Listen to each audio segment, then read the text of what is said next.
A number of people have asked whether or not I carry these unusually shaped casting rings, pendants. In fact, I'm going to share a secret with you. I make these, and it's very easy to do. And basically, for instance, that diamond shape right here, all it is a soldered ring that's oval shaped. I can start with a round as well, but it so happens that I have oval.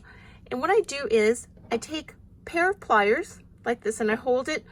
Now you might want to mark exactly where you want to pull it, and I just pull it this way, and I pull a bit on this side, and so now I've got this unusual shape.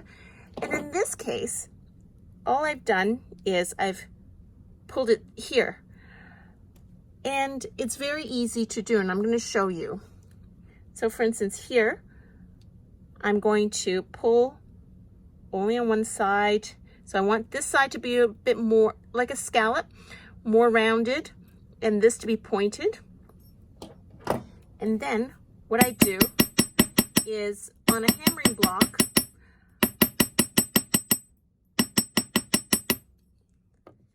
see, the more I hammer, the wider it is. So you don't necessarily want to hammer the entire thing unless that's what you are aiming for. And in this case, I hammer only on the corner so that it elongates it. The most important thing is it needs to be a soldered ring. Otherwise, trying to solder afterwards, it's impossible because it expands and it does not meet up.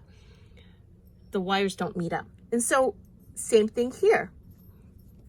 It's actually all circular rings. And here, I just hammered a part of it.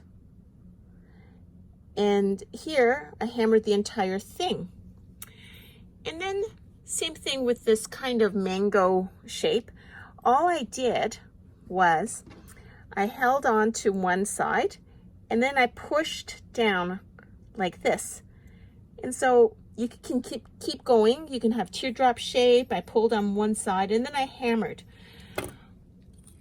Same thing with this. Now, with circle, a ring, and you want to turn it into square, make sure that you're pulling on the right edges. So use a marker to mark it and then pull.